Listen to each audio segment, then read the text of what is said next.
Oh, shalom, shalom, soyez bénis. Bien-aimés, aujourd'hui nous allons parler d'un thème, la fin des temps. Sommes-nous vers la fin ou sommes-nous dans la fin? Si nous devons nous interroger ainsi, nous allons prendre appui sur des textes bibliques. La montée, la percée à grande échelle de la débauche qui se fait voir nous fait croire que le livre de Timothée, écrit par Paul à Timothée, est en train de se réaliser. Les écrits prophétiques dans les derniers temps.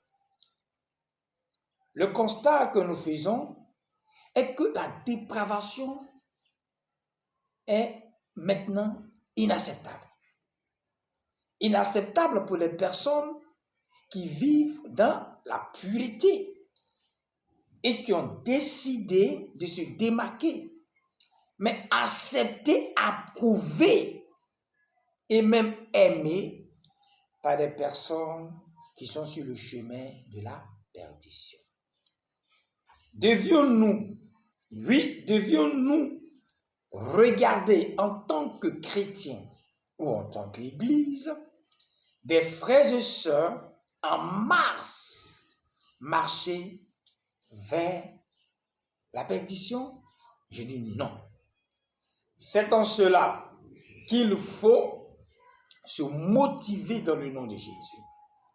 Pour nous qui avons connu Christ, pour nous qui avons la grâce de porter le manteau du salut par la puissance de l'Esprit, il faut transmettre ce salut-là aux uns et aux autres par l'annonciation de la bonne nouvelle. Quoi que nous fassions, ne l'oublions jamais.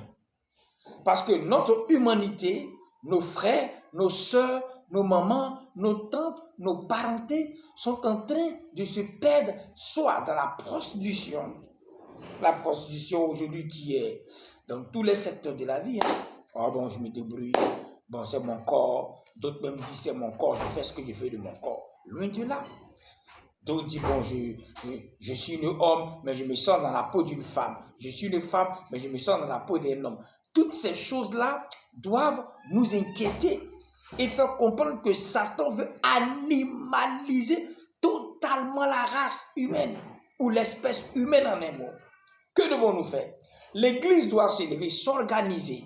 L'Église doit mettre comme priorité dans son programme, dans ses actions, l'évangélisation.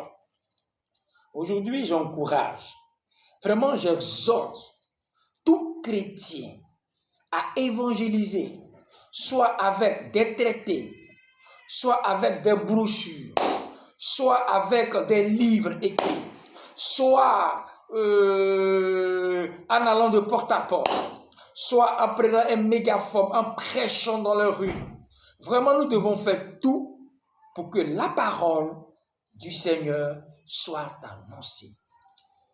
Pour les hommes de Dieu qui ont une certaine carrure, ces évangélistes, ces prophètes qui ont une onction, qui ont une grâce, il faudrait que nous comprenions que l'onction, la décharge de la puissance de Dieu, que Dieu nous a donné a un objectif.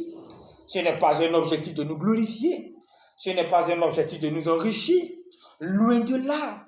Quoique l'évangile bénit celui qui le prêche, parce que Dieu n'est pas ingrat. Mais ce n'est pas ce qui est la priorité. Nous sommes déjà bénis. Quand nous sommes hommes de Dieu, quand nous sommes appelés de Dieu, nous sommes déjà bénis au nom de Jésus. Et j'aimerais que les uns et les autres le comprennent. Tu n'as pas cherché une bénédiction, mais tu as seulement resté dans la parole. Quel est le message que l'Éternel donne à Jésus? Il est déjà avec Jésus. parce qu'il communique avec Jésus. Homme de Dieu, Dieu est déjà avec toi parce qu'il communique avec toi. Chrétien, Dieu est avec toi parce qu'il communique avec toi, parce que tu es son enfant, parce que Jésus dit, je ne vous laisserai pas orphelin, je serai avec vous jusqu'à la fin du monde. Et j'aimerais qu'on comprenne que le Dieu des chrétiens est le Dieu qui bénit et que nous-mêmes nous prenons conscience que le Dieu que nous adorons et que nous vénérons et que nous célébrons est le Dieu de la bénédiction. Donc, on n'a plus à lutter, mais simplement on répare dans Jésus. Il nous demande seulement de rester dans sa parole, dans la lignée de sa parole, pour que cette bénédiction prononcée sur nos vies, pour que cette bénédiction déclarée sur nos vies, de par l'évangile, de par les prophètes, de par les psaumes, puisse se confirmer dans la société. C'est ce qu'il a dit à Jésus. Donc, on n'a plus de problème, on n'a plus d'inquiétude. Que faut-il faire? Oui, que faut-il faire? Nous ne devons plus nous inquiéter, plus d'inquiétude.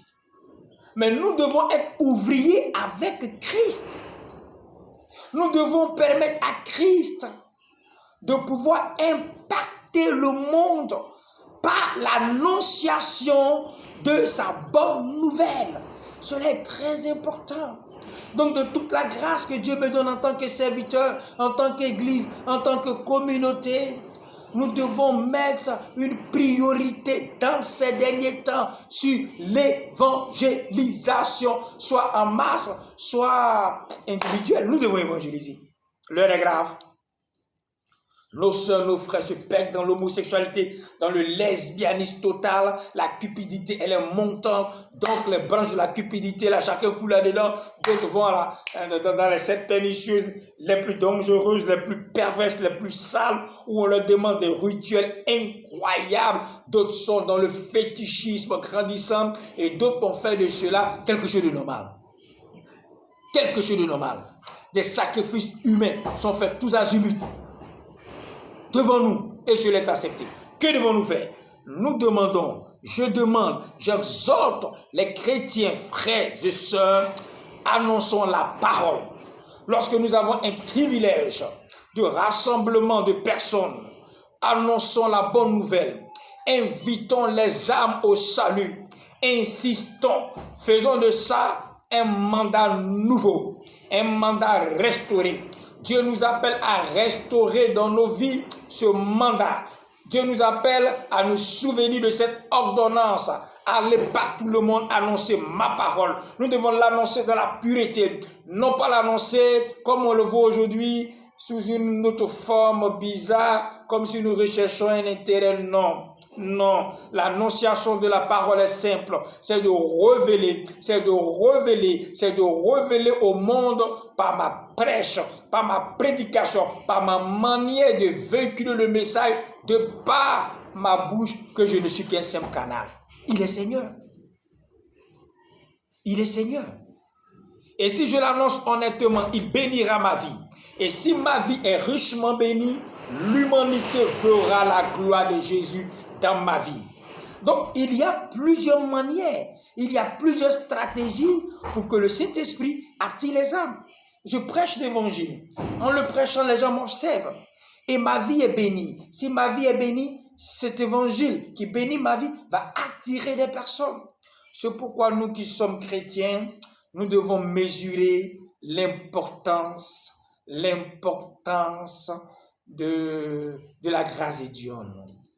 Nous ne devons pas gaspiller la grâce de Dieu dans des enfantillages.